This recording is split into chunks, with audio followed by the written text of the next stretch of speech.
čau lidi, vítáme vás na našem novém kanále, kde budeme točit převážně prozkoumávání opuštěných domů a nějaký urbexy.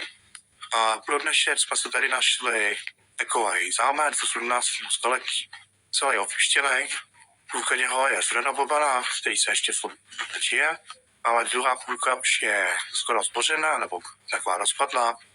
Už se bude bourat, takže nechci vás obvážnou příležitost, chceme vám ukázat, jak to mě. Takže tady vidíte první část toho zámku. Takže a teď vám jdeme ten zámek ukázat dovnitř. Ten zámek jsme našli tak před 2 týdnama, asi nějak takhle vypadá ze předu. A když jsme zjistili, že se má bourat, protože už je na rozpadnutí, tak jsme si řekli, že propázeme tu příležitost a že se tam budeme ještě podívat. Takže tady to jsou hlavní vchodové dveře, nebo spíš byly, už je to hodně rozbitý, hodně lidí do toho leze a je to docela nebezpečný, takže všem bych vám jako radil, abyste nechodili nikdy domů, který víte, že jsou aspoň trošku bezpečný. Takhle to tady vypadá, je tady hodně bordel, jak už jsem říkal. A výborná kábana. A tady tím oknem potom polozomali další části, kde byla nějaká žilícná. Tady už padá strop. Tady je druhá část ložnice. Smalt.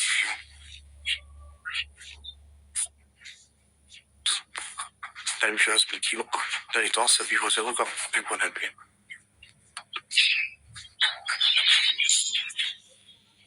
Sami můžete vidět, že už je to hodně zastaralý zámek, hodně zbořený. Tady vedla elektřina všude možná. Tady je nějaký zadní vchod zámku.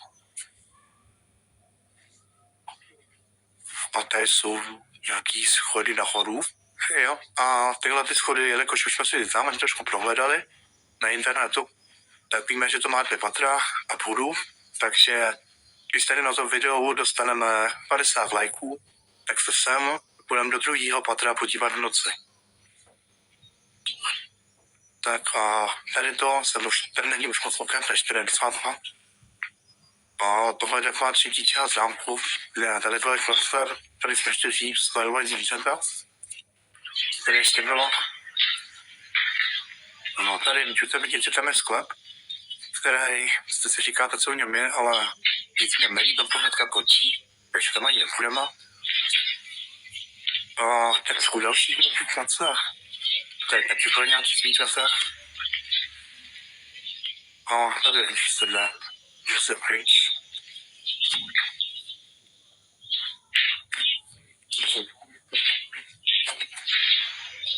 Tady už je další východ proti zámku.